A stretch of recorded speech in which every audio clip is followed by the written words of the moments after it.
Hi everyone, welcome. We're down here in my wormery, and over here on the top shelf is my two oldest systems right here.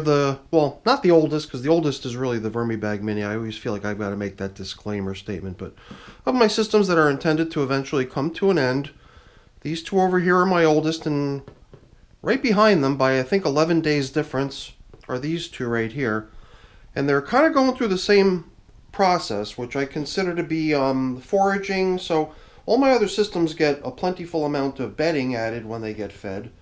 But with these systems, ever since they've been in this foraging mode or fed foraging mode, I've been feeding, as the fed part of the fed foraging would suggest. But I've been withholding bedding, no bedding materials.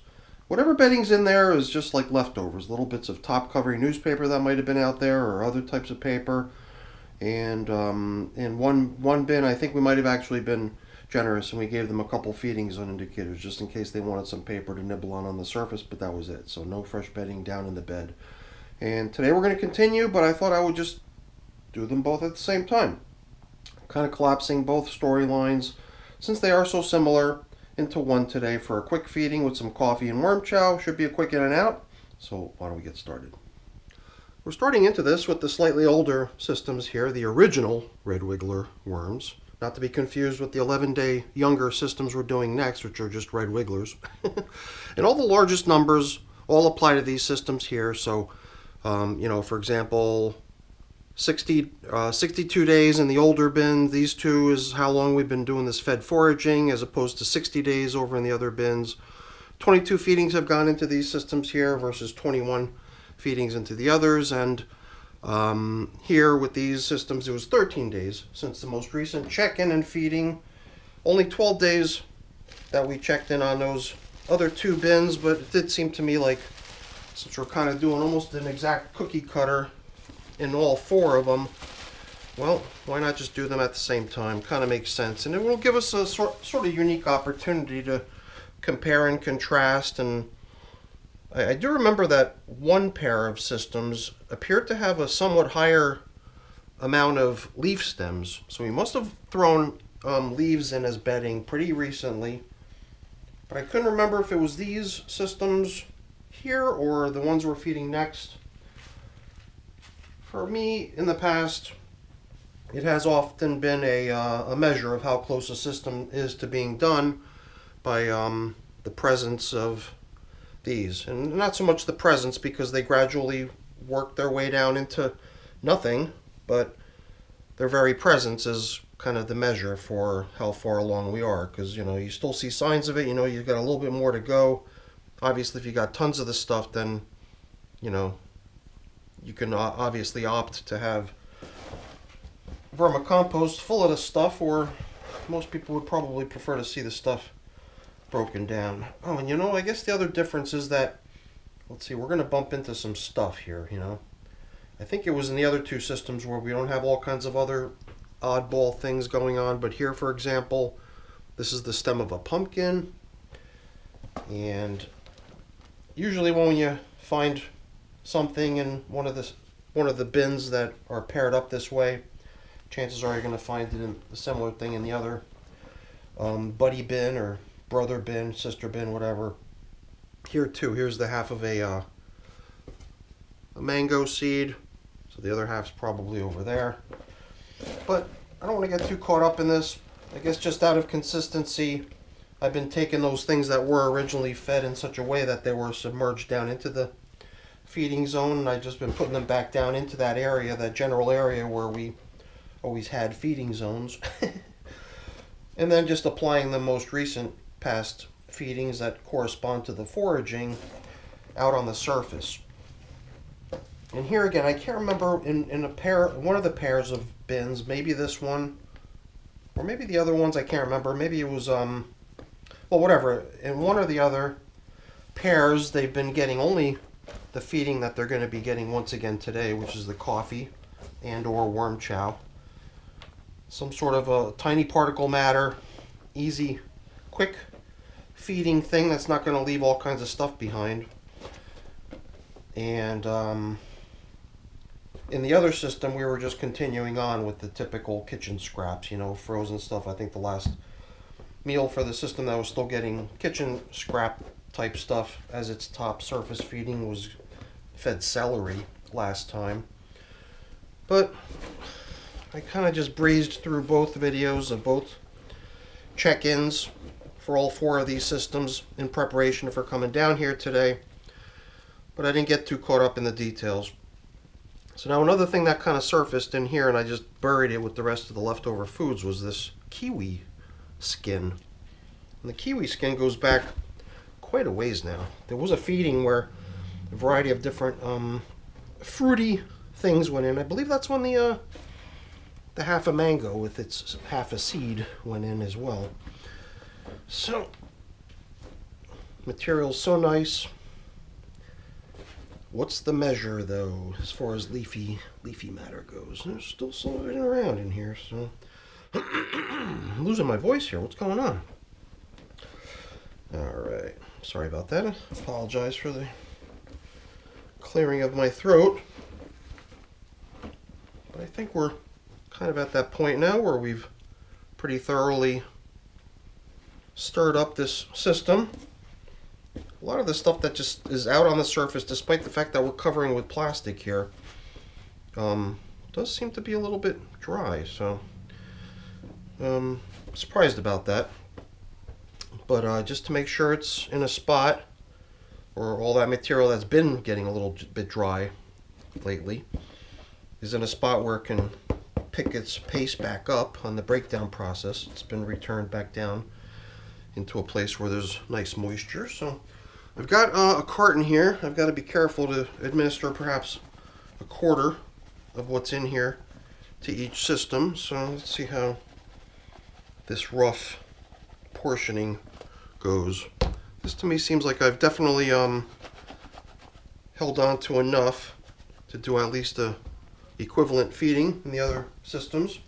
So let's just dress up this coffee feeding with a little bit of worm chow. And for these little guys, this will be their fed foraging feeding for today. And here again, this I'm not really treating as new bedding. This is stuff that's been assigned to these bins for some time now. And it's just going to maintain that same capacity that it was originally commissioned for, which is just a top covering piece of paper. And by being beneath the plastic coverings, it's a place where a good bit of moisture tends to recirculate and collect. So that usually makes this portion of the bin a pretty cozy spot for the worms to hang out and maybe even, collect a few little dew droplets that collect on the bottom of the plastic. Moisture that would otherwise evaporate out into the air, getting caught by the plastic, condensing there. The worms definitely dig that sort of stuff. That's why it's never unusual to find worms hanging out in between the bubbles in the bubble wrap. So I'm going to put these systems back up on the shelf, go get the other ones that still need to be fed, and we'll carry on with them next.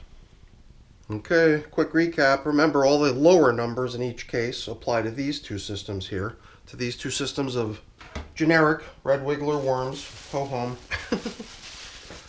I have actually on a couple occasions gone back to see if I can figure out, hey, where did these generic red wigglers come from? Because they're not part of my original stash of worms that I started with all those years ago, hence not receiving the name brand original red wigglers. These are just red wigglers, and when that's the case, it pretty much means that they were most likely just some sort of a downstream relative of an outdoor worm bag that was bought down indoors, and the wild outdoor wormies were domesticated.